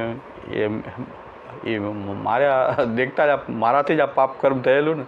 કારણ કે મેં જ આ મહાપ્રભુજી બેઠક જગ્યાએ તપેલી રાખી અને એમાં બધાને ભેગા કર્યા. એમાં બધા બીજા મને એટલું જ દુઃખ થયું કે પ્રસાદ લેતા હતા એમ કીધું તું ઊભો થઈ જાય, અહીં કેમ બેઠો, મરજાદી તો હું કેમ પ્રસાદ લઉં. આ એવી આપણી ક્ષુદ્રતા એટલી બધી છે આપણી અંદર, આ બધી ભરેલી ક્ષુદ્રતા, કે જેમાં ભગવદ્ લીલાનો ભાવ તો આમાં ક્યાંથી આવી શકે. કારણ કે આ બધું મહાપ્રભુજી ક્યાં આજ્ઞા કરી છે? આવી બધી મહાપ્રભુજીની આજ્ઞા તો આવી હોઈ શકે નહીં. મહાપ્રભુ તો શરણાગતિ સમર્પણની આજ્ઞા કરી રહ્યા છે. કદાચ આપણને કાંઈ અનુકૂળ ન આવતું તો આપણે એ ધ્યાન રાખવું જોઈએ કે અન્યને કાંઈ આપણા કારણે કષ્ટ ન થાય, આપણને કષ્ટ ન થાય, બીજાને કષ્ટ ન થાય, આપણા કોઈ કારણોથી બીજાનું અપમાન ન થાય, કોઈ એનો ભાવ ખંડિત ન થાય. એ બધું આપણો અંદર એક વિવેક જે છે એ આપણી અંદર હોવો જોઈએ. પણ આ પ્રભુની આ લીલા છે કે જ્યારે આપણે અહંકાર કરીએ છીએ ધર્મનો, કે કોઈ પણ વસ્તુનો શરણાગતિનો, જ્યારે અન્યાશ્રય તરફ આપણે હીન દ્રષ્ટિ ચાલતા આવો આ બધા અન્યાશ્રય છે, આ બધા અન્યાશ્રય. અરે ભાઈ છે તો એના માર્ગમાં છે, તમે તો આશ્રયવાળા છે. એમાં ભગવાનની કૃપા માનવી જોઈએ ને, કે ઠાકોર તમને એમ ભગવાનનો આવો આશ્રય છે, એમાં આપણી ઉપલબ્ધિ આપણે પણ એ કરતા હોત ને. તો જો પ્રભુની કૃપા ન હોય તો આપણે પણ એ કરતા હોત, આપણી પર કૃપાથી એમ માનવું જોઈએ. પણ બીજાને એટલું હીન માનવું, બીજાને એટલા બધા નીચા માનવા, એ ભાવ આપણો જે બ્રાહ્મિકી જે ભગવાનની લીલા છે, પ્રભુ એને એવી પ્રવાહી લીલામાં રાખેલા છે આપણને. હું તો ઘણી વાર એમ કહેતો હું છું કે પ્રવાહી લોકો જે છે એ એના ધર્મને વધારે વફાદાર છે, આપણે પુષ્ટિ ધર્મને વફાદાર નથી. કારણ હું પોતાની જ વાત કરું કે રવિવારે હું જો બહાર નીકળું તો બધા લારી ગલ્લા ઉપર એવા બધા મશગુલ થઈને ખાતા હોય. એ આપણી પર ન જોઈએ કે આ પુષ્ટિ માર્ગે નીકળ્યા, પણ આપણે એને જોઈએ કે ઓહો આ બધા ખાય છે, પેટ પૂરી ખાય છે. આપણે દુઃખી થાય, એ તો આપણી સામે જોતા નથી, એ તો મગ્ન છે. ભગવાન એને પ્રવાહમાં એવા રાખ્યા છે, એના ધર્મમાં એટલા બધા મગ્ન છે કે આપણે નીકળી જાય ને કાંઈ લેવા દેવા નથી. આપણે બધા જોઈ જોઈને દુઃખી થતા જાય, ઓહ આ રવિવારે આ બધા ખાય છે, લસણ ડુંગળી ફલાણ બધા ઊભા છે, એમાં કેટલા વૈષ્ણવ તિલકવાળા હોય એ દેખાય જાય. કારણ કે તિલક કર્યું ભાઈ આ બધું ચાલતું હોય, તેવા તિલકવાળા કોઈ જાણીતા દેખાય તો આપણે દુઃખી થાય, એ દુઃખી ન થતા. એ આપણને જોઈને કંઈ ધ્યાને ન હોય, એટલા મગ્ન હોય કે આપણે બાજુમાંથી નીકળી એનું ધ્યાને ન હોય. તો મેં કીધું આ પ્રવાહમાં એને પ્રવાહી લીલામાં ભગવાને રાખ્યો છે, તો એને પ્રવાહપણામાં એ વધારે વફાદાર છે. આપણે એમ ઠાકોરજીમાં દ્રષ્ટિ કરવાને બદલે, ઠાકોરજી લીલાનું સ્મરણ કરવાને બદલે આપણે એ જોતા હોય કે આ બધા જો પ્રવાહી લોકો જો બધા ભેળપૂરી ખાઈ રહ્યા છે, ઓલે લસણ ડુંગળી ખાઈ રહ્યા છે, ઓહો આપણે તો એને જોઈ રહ્યા છીએ, એ આપણને જોતા નથી, એ તો એના મગ્ન છે, મશગુલ છે. તો આપણે પુષ્ટિ ધર્મમાં આપણે પુષ્ટિ માર્ગે આપણે માની પણ છીએ ક્યાં પુષ્ટિ માર્ગે? આપણે તો એ જોઈ રહ્યા છીએ આ લોકો શું પ્રવાહમાં શું કરી રહ્યા છે. આપણી અંદર એવો વિષય આવેશ ન હોવો જોઈએ, આપણે તો ભગવદ આવેશવાળા હોવા જોઈએ. જો પુષ્ટિ હોય તો આપણે તો ભગવદ આવેશમાં મગ્ન હોવા જોઈએ, લીલા રસમાં મગ્ન વહે કરે. હા એમ થતું સારી વાત છે, હો પ્રભુએ આપણે આમાંથી બચાવ્યા, એમાં પ્રભુ યાદ આવતા હોય તો એ લીલા કે પ્રભુએ આપણને આપણે રવિવાર ઊભા હોત આ રીતે. આપણે લાઈનમાં આપણે ઊભા હોય તો આપણે ભગવાનની જો કૃપા ન હોત તો પ્રભુ યાદ આવે કે ભાઈ પ્રભુએ આ કેવી કૃપા કરી કે આમાંથી આ બચાવ્યા આપણને, આ એક નરક જેવા ઓલામાંથી બચાવ્યા. કારણ કે મેં હમણાં એક વિડીયો જોયો ત્યારે એમથી ખરેખર આપણે નરકમાંથી જ બચ્યા છે. એ વિડીયો જોયો તો ઓલી પાણીપુરીનું પાણી બનાવે એમાંથી ગટરનું પાણી લઈને એમાં નાખે. ગટરનું પાણી તો વધારે ટેસ્ટ આવતો હતો. ગટરમાંથી લઈને પાણી ઓલામાં નાખે છે, કોઈ ચટણીમાં નાખે ઓલામાં, એમાં એ બધાને ખવડાવે. પાણી સીધું ગટરમાંથી લે. તમે ખરેખર નરકમાંથી બચેલા છે આપણી તો નિશ્ચિત. બીજું કંઈ હા દષ્ટફળ દષ્ટફળ છે કે કમસે કમ ભગવદ અનુભૂતિ થાય કે ન થાય, પણ આવી નરક પીડાઓમાંથી ભગવાને આપણને બચાવ્યા. એના પ્રત્યે ઓલા પ્રત્યે હીન ભાવ ને બિચારા ખાય છે, બિચારા દુઃખી જેવો ભાવ થાય છે કે બિચારા આ લોકો આમાં પડ્યા છે, આપણે બહાર છે. એટલે ભગવદ લીલાની અનુભૂતિ એવી છે કે આપણો અહંકાર નીચો રાખીએ અને ભગવાન સર્વત્ર એ લીલા કરી રહ્યા છે કે પ્રભુએ જો આ બધાને આ રીતે પ્રવાહમાં રાખ્યો, આપણું વરણ પુષ્ટિમાં કરીને આપણને ભગવાન આપણને પોતાની નજીક રાખ્યા છે. રાજના ખાસા ખવાસની જેમ નિરંતર પોતાનું અધરામૃત જે છે, દેવતાઓને દુર્લભ અધરામૃતથી આપણું પોષણ થઈ રહ્યું છે. પ્રભુ આપણને યમુનાજીનું જલથી આપણે જલ પી રહ્યા છીએ, યમુનાજી પી રહ્યા છીએ, શ્રી યમુનાજી પધારી રહ્યા છે આપણી અંદર. ઠાકોરજીનો મહાપ્રસાદ આપણને મળે છે, એમાં આપણને ઠાકોર અમે મહાપ્રસાદ જ લઈએ છીએ તો ઘટાડો પાછો તો ઘટાડો થઈ ગયો. ભગવાનની કેટલી કૃપા કે આપણને મહાપ્રસાદ મળી રહ્યો છે, પ્રભુની કેટલી કૃપા કે આપણને જલ પણ યમુનાજી રૂપે મળી રહ્યું છે, ઠાકોરજીની સાથે રહેવા મળી રહ્યું છે. કે સંસારમાં તો જીવવાનું તો બધાને છે જ. આપણે જૈનમાં છે ત્યારે મૃત્યુ સુધી તો આપણે બધા જીવન તો કાપવાનું જ છે, પણ પ્રભુ સાથે જો આપણું જીવન વીતતું હોય તો એમાં આપણને કેવલ ભગવદ અનુગ્રહ અને કૃપા અને લીલા પ્રભુ આપણને આ પુષ્ટિ લીલામાં રાખેલા છે એવી અનુભૂતિ થવી જોઈએ. શ્રી મહાપ્રભુજીની એવી કૃપા આપણી ઉપર કે આપણને આ અનુભૂતિ, આ દ્રષ્ટિ આપણી ખોલી છે. તો શ્રી મહાપ્રભુજીએ ખોલેલી છે કે બધી જગ્યાએ ભગવદ લીલા થઈ રહી છે, એમાં તમે પુષ્ટિ જીવ છો, એમાં કંઈ ભગવાનનો કંઈક અનુગ્રહ છે. એ અનુગ્રહ માર્ગ છે કે ભગવાનનો અનુગ્રહ કંઈક એવો આપણી ઉપર છે કે જેથી કરીને દરેક જગ્યાએ અનુગ્રહનો અનુભવ થાય, પ્રભુની કૃપાનો અનુભવ થાય, પ્રભુનો અનુભવ થાય, ભગવાનની લીલાનો અનુભવ થાય. નહીં તો આવા ઝઘડા તો આપણે કરતા જ રહે. પછી અહંકારના જ ઝઘડા, ભોગ દરિયા, મરજાત ને પાકી મરજાત ને મરજાતમાં કેટલાય પ્રકાર છે ને, ગેસવાળા ને સગડીવાળા ને ગેસવાળા, એમાં એકબીજા છોવાઈ જાય. એટલે એકવાર સગડીવાળા મરજાદીઓ શિબિર રાખી, એમાં મહારાષ્ટ્રીને પધરાવ્યા. અને પછી એમાં સગડીનો અહંકાર એટલો બધો, સગડીનો અહંકાર ભગવાનનો હોય તો કેટલો, સગડીનો અહંકાર એટલો બધો. મરજાદી એમ બોલેલા કે જે બાળક ગેસની આજ્ઞા આપતા હોય ગોસ્વામી બાળક જ નથી. જે બાળકને પધરાવ્યા હતા શિબિર કરવા, કે હું જ ગેસનું લઉં છું, કે તમારી એવી હિંમત કેમ અહંકાર એ ભૂલી ગયા કે આપણે જેને આમંત્રણ આપ્યું છે એ તો ગેસનું જરો કે છે. એ પાછો કે તમે કેમ એની સામે જ બોલે કે જે બાળક ગેસની આજ્ઞા આપે ગોસ્વામી બાળક જ ન કહેવાય, સગડી ઉપર જે આજ્ઞા એ જ ગોસ્વામી બાળક. થોડો ગરમ થઈ ગયા. કામ બોમ્બે ભાઈ, એક ભાઈ સગડીવાળાને બોલ, એને એમ કે આ બે ભાઈ ઓલાને મરજાદીને ખબર નહીં કે આ ગેસ લેતા હતા, એમ કે આ સગડી લેતા હશે. તો એકદમ ગરમ થઈ ગયા એકદમ કે આમ કેમ બોલાય તમારે, જેને બોલાવ્યા એ ગેસ લે છે એ ગોસ્વામી બાળક નહીં. જો સગડી ગેસની આજ્ઞા આપે ને તોય ગોસ્વામી બાળક ના કહેવાય. એટલે અહંકાર કેનું કારણ વિનાનો સગડીનો અહંકાર. ઠાકોરજીનો કોઈ બલ હોય એની બદલે સગડીનું મહાત્મ્ય એટલું બધું કે અમે સગડી ભાઈ ગેસવાળા સગડીવાળા છોવાઈ જાય. મિશ્રી ના લે, એમાં મિશ્રીમાં તો ગેસ અડતોય નથી, ગેસ તો અડતો નથી તો મિશ્રી ના ચાલે. તો આ બધું જે છે એ જ્યારે ભગવદ લીલાની અનુભૂતિથી બહુ યોજન દૂર બધું આ મહાપ્રભુજી એક લીલા અનુભૂતિ કરવાની આજ્ઞા, કેવલ પ્રભુ સાથે જોડાયેલા રહે. બધી જગ્યાએ ભગવાન સાથે જોડાયેલી વાત હશે, બ્રહ્મ સંબંધ છે. ભગવાનની બ્રાહ્મિકી આ લીલામાં આ બધું થઈ રહ્યું છે. એમ આપણે જો આ સાકાર બ્રહ્મવાદને ભરીને આપણે જોઈએ તો આપણે બધામાં જોડાઈ જવાનું નથી, પણ આપણી પર અનુગ્રહ દેખાય આપણને, એ ભગવાનનો અનુગ્રહનો અનુભવ થાય. એટલે મહાપ્રભુજી આપણને ઘરમાં જે માર્ગ બતાવ્યો છે લુપ્ત કોઈ દિવસ નહીં થાય. ઘરમાં આપણે સેવા કરશું, ઘરમાં શ્રી મહાપ્રભુજી સિદ્ધાંતનું પાલન કરશું, બાકી બહાર તો આપણે કોઈની પાસે પાલન કરાવી શકવાના નથી. આપણા ઘરની અંદર આપણે, એમાંય આપણે પોતે ઘરમાં પાછું ઘરમાં એમ ગેરંટી નથી કે બધાએ, એમાં આપણે પોતે આપણી અંદર જો નિષ્ઠા છે, તો મહાપ્રભુજીના સિદ્ધાંતનું બલથી આપણને કોઈ બાધક, ઘરમાં હશે બધા બાધક તત્વ, પણ આપણને બાધક નહીં થાય. કારણ કે જો નિષ્ઠા આપણી અંદર હશે તો એ સિદ્ધાંત મહાપ્રભુજી એવો છે કે તમે પોતે વ્યક્તિગત જીવી શકો, બીજા પાસે પડાવવાની જરૂર જ નથી, તમે પોતે કેમ ન જીવી શકો.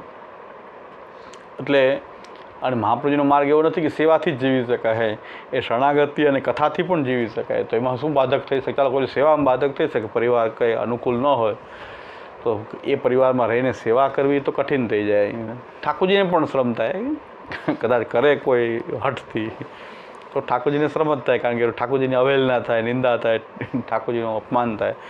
પણ કથા તો કરી શકે, શરણાગતિ નભાવી શકે. તો મહાપ્રભુજીનો માર્ગ તો શરણાગતિથી પણ આપણે નભાવી શકીએ છીએ. શ્રી કૃષ્ણ શરણમ હતી, પણ એમાં તો કોઈ બાધક ન થઈ શકે.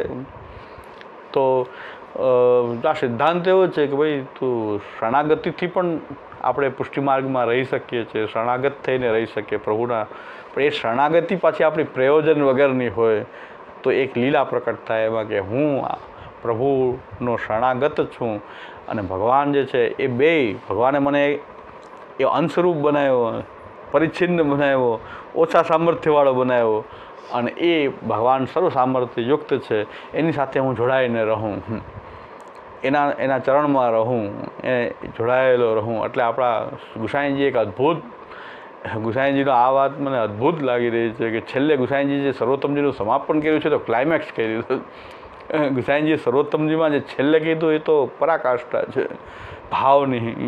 ગુસાઈજીનો ભાવ શ્રી મહાપ્રભુજી પ્રત્યેની પરાકાષ્ઠા એ છેલ્લો નામ છે. અશેષ ભક્ત સંપ્રાર્થ ચરણાબ્જ રજો તથા. પુષ્ટિ માર્ગી જીવ તો મહાપ્રભુજીના ચરણારવિંદની રજને સર્વસ્વ ધન માનનારા હોય છે.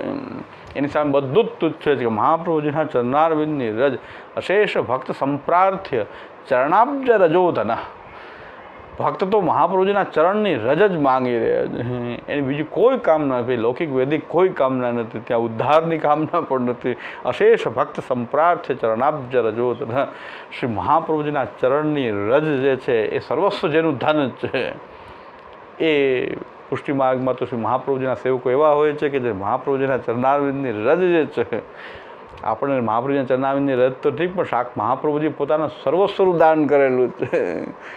અને એ ચરણારવિંદની રજને જ જે ધન માનતા હોય કે મહાપ્રભુજીનું ચરણ આપણને પ્રાપ્ત થઈ ગયા સિદ્ધાંતના રૂપમાં, કારણ કે આનંદ રૂપ હોવાથી આ સિદ્ધાંતના રૂપમાં આપ પોતે જ બિરાજે છે.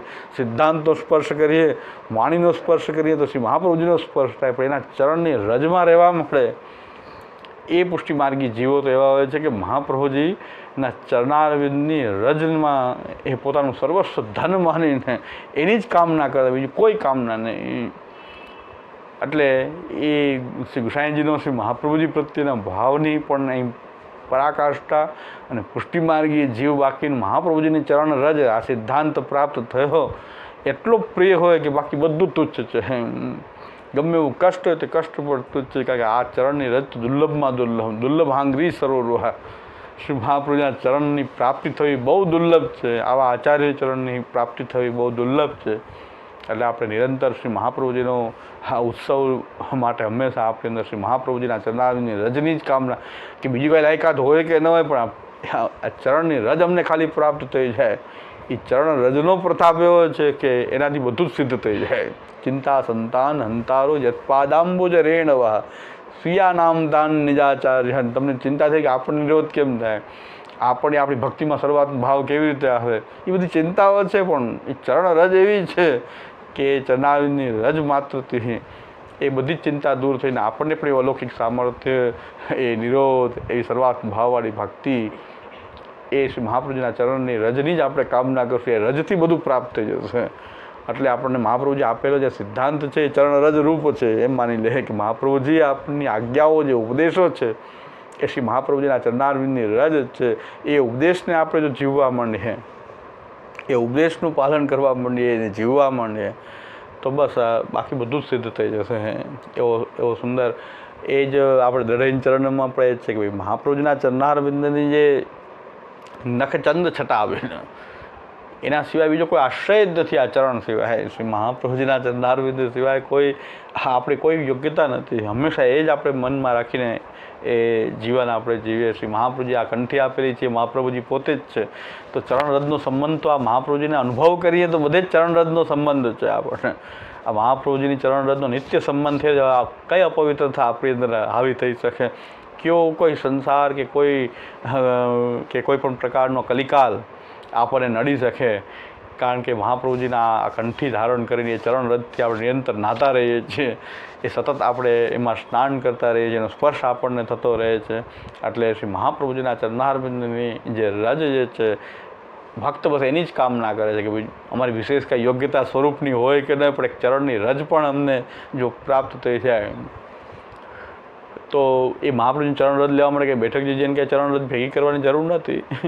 આ સિદ્ધાંત અને ઉપદેશ છે એ શ્રી મહાપ્રભુજીની એ ચરણારવિંદમાં રહેવાની, એ રજમાં રહેવાનું, એ આ સિદ્ધાંતમાં રહીએ એટલે મહાપ્રભુજીની ચરણ રજમાં આપણે રહી રહ્યા છીએ.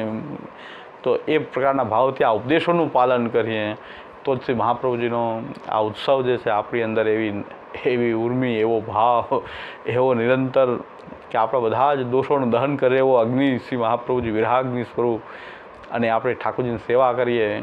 અને એ મહાપ્રભુજીની પ્રસન્નતા ભગવત સેવા અને શ્રી કૃષ્ણ શરણાગતિ છે. શ્રી કૃષ્ણની શરણાગતિ પણ આપણી એવી લીલા દૃષ્ટિવાળી શરણાગતિ હોય, પ્રયોજન વગરની શરણાગતિ હોય. અને આપણે જ્યારે પુષ્ટિમાર્ગી હોય તો આપણા ઠાકોરજીનું હંમેશા રક્ષણ કરીએ, આપણા ઠાકોરજીને આપણે બધાથી છુપાવીને રાખીએ. તો શ્યામુદાએ આજ્ઞા કરી જ છે કે ભાઈ મહાપ્રભુજી ભક્તિ માર્ગાબ્જ માર્તંડ છે. ભક્તિ માર્ગ જે છે એ કમલ છે, પણ કમલ પાછું કાદવમાં હોય. એટલે આપણે કોઈ આ વિષયાવેશથી ને સંસારના તાપથી ડરવાની જરૂર નથી. કાદવ છે, પણ કાદવની વચ્ચે કમળ એમને એમ ખીલેલું રહે. તો મહાપ્રભુજી આપણને એવા બનાવી દે છે. એ મહાપ્રભુજી જેવા સૂર્યનો પ્રકાશ થાય તો આ કાદવ કીચડથી અલિપ્ત રહીને આપણે ભક્તિ માર્ગાબ્જમાં એક ભક્તિનું કમલ ખીલાવી દે છે આપણી અંદર, આપણા હૃદયમાં. કે આપણે બધાએ કાદવ કીચડ, અહીંયા કાદવ કીચડ ભરેલું જ છે વિષયાવેશનું, એમાં એક ભક્તિનું કમલ ખીલાવે, કૃષ્ણ ભક્તિનું કમલ શ્રી મહાપ્રભુજી ખીલાવે છે આ સિદ્ધાંતો દ્વારા, આ ઉપદેશો દ્વારા. તો આપણે એવા શ્રી મહાપ્રભુજીના ઉત્સવનો આનંદ સાચો આ જ છે કે આપણે શ્રી મહાપ્રભુજીના માર્ગ ઉપર ચાલીએ. તો શ્રી પુરુષોત્તમલાલજી મહારાજ શ્રી કોટાવાળા એમ આજ્ઞા કરતા હતા કે મહાપ્રભુજીનો ઉત્સવ નિત્ય છે. આપણે નિત્ય પુષ્ટિ માર્ગી તરીકે જીવન જીવીએ, સેવા માટે જીવન જીવીએ. તો મહાપ્રભુજીનો ઉત્સવ કોઈ એક દિવસ નથી આવતો, પણ નિત્ય છે. રોજ શ્રી મહાપ્રભુજીનો ઉત્સવ જેટલો ઉત્સાહ, રોજ ઠાકોરજીની સેવામાં આપણે એવો નવીન ઉત્સાહથી આપણે જઈએ, એ આપણો ખરેખર ઉત્સવ છે. તો બધા આજથી બધાનો પ્રારંભ થયો છે. તો આપણે નિરંતર આચાર્ય ચરણના ઉપકારો એટલા બધા આપણી ઉપર છે કે આપણને આ સમયમાં જીવાડી શકે એવી શક્તિ બીજી કોઈ રહી નથી કલિકાલના પ્રવાહમાં. આજે જ મને વિચાર આવતો હતો કે ભાઈ દિન પ્રતિદિન આ મ્લેચ્છોનું આક્રમણ આખા વિશ્વને અત્યારે હેરાન કરી રહ્યું છે. તો મન થોડુંક ચિંતાતુર થાય કે આગળ જતાં શું થાય. 25-30 વર્ષ આપણે બધા આમનામ મગ્ન રહીશું તો 25-30-40 વર્ષની પરિસ્થિતિ શું હશે આપણી આમ લેચ્છા. ત્યારે મને સ્ફુરાયમાન થયું કે મહાપ્રભુજી તો આજ્ઞા કરી છે કે આપણને કાંઈ ન થઈ શકે, છતાં પણ આપણે એલર્ટ રહેવું, એ બધા ભૌતિક ઉપાયો કરવા જોઈએ, એમાં ના નથી. પણ છતાં પણ આ પુષ્ટિમાર્ગી આપણી ભક્તિ જે છે એ પ્રકારને કોઈ પણ પ્રકારથી હાનિ નહીં થાય. ગમે એવું મ્લેચ્છનું આક્રમણ થાય કે એવી એની રાજ્ય પણ કદાચ થઈ જાય, છતાં પણ આપણે આપણા પુષ્ટિમાર્ગને કોઈ રીતે હાનિ થઈ શકે નહીં. કારણ કે મને એક પંક્તિ યાદ આવી કે ભાઈ મહાપ્રભુજી કહે છે મ્લેચ્છાક્રાંતેષુ દેશેષુ પાપૈક નિલયેષુ ચ સત્પીડા વ્યગ્ર લોકેષુ કૃષ્ણ એવ ગતિર્મમ. કૃષ્ણ એવ ગતિર્મમને આપણે વધારે પરિપુષ્ટ કરવાની જરૂર છે. બધા ઉપચારો તો કરીએ, પણ કૃષ્ણ એવ ગતિર્મમ આપણને બધાની સામે ખાલી કૃષ્ણનો દૃઢાશ્રય જે છે એ આપણને ક્યારેય કોઈ આપણને હાનિ ક્યારેય પહોંચાડી શકે. આપણા ભગવત ભાવને, આપણી ભક્તિને, આપણી સેવાને ક્યારેય હાનિ ન પહોંચાડી શકે. કારણ કૃષ્ણ એવ ગતિર્મમ એ સિદ્ધાંત છે. મહાપ્રભુજી રસ્તો બતાવ્યો કે આ છે આ બધી પરિસ્થિતિ વિપરીત. મ્લેચ્છાક્રાંતેષુ દેશેષુ પાપૈક નિલયેષુ ચ. પાપના અડ્ડા થઈ ગયા, બધી જગ્યાએ પાપના ઘર થઈ ગયા છે. પણ સત્પીડા વ્યગ્ર લોકેષુ, સત્પુરુષોને તો પીડા જ પીડા થતી હોય. કાલનો પ્રભાવ એવો છે. સત્પુરુષોને પીડા સાથે સમજવું આપણે સત્પુરુષ છીએ. આ કાલમાં જો આપણે બહુ પીડાયેલા રહે તો સમજવું જોઈએ કે આપણે કંઈક સજ્જન છીએ કે સાત્વિક છીએ. સાત્વિકા ભગવત ભક્તા એ મુક્તા અધિકારીના. તો સતપીડા વ્યગ્ર લોકે શું, આ કલિકાળમાં સતપીડ લોકોને તો સતત આ બધું વાતાવરણ જોઈને પીડા થાય, પણ છતાં પણ એમાં કૃષ્ણ એ મહાપ્રભુ કહે છે નથી ડરી જવાની જરૂર નથી, આ બધા સામે આપણે લડી શકશું, એક જ બલ છે આપણું કૃષ્ણ એ વખતે. એટલે કૃષ્ણ એ વખતે મેં કીધું હવે શાંતિ, મેં કીધું વિચાર ચિંતાતુર થતું હતું. મેં કીધું આ બધું ચારે બાજુ આટલું બધું આમ લેચ્છાક્રાંતપણું વધતું જ જાય છે, દરેક જગ્યાએ ધર્મની હાનિ એટલી વધી રહી છે, તો બહુ ચિંતાતુર થઈ જાય એવું વાતાવરણ છે દિન પ્રતિ. આજના આપણે તો જીવી ગયા, પણ આપણી આવતી પેઢીને કેવું મળશે વાતાવરણ, એના બધે ચિંતા તો થાય ઘણી વાર. એમને વિચાર એમ થયું મહાપ્રભુ જે કે કૃષ્ણ એ વખતે, જ્યારે કૃષ્ણનો દ્રઢાશ્રય હશે તો કોઈ ચિંતાનો વિષય નથી. બધામાંથી આપણે બધાનો સામનો કરી શકશું. આપણે પણ વારસો આપતા જાઉં આપણી પેઢીને કૃષ્ણ ગતિર્મમાનો, તો એ પણ આનંદથી પુષ્ટિ જીવન જીવી શકશે. દ્રઢઈને ચરણ કેરો ભરોસો, શ્રી વલ્લભ ચંદ્ર ચટાપી સબ જગ માંગ તેરો ભરોસો, દૃઢ સાધન ઓર નહીં આકલી જાસુ सूर का कहे द्विदयांधरो, बिना मोल को चेरो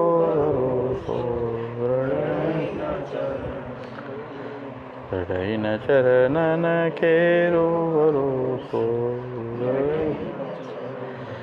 શ્રી વલ્લભાઈ, શ્રી ગોપીનાથજી, શ્રી ગુસાઈજી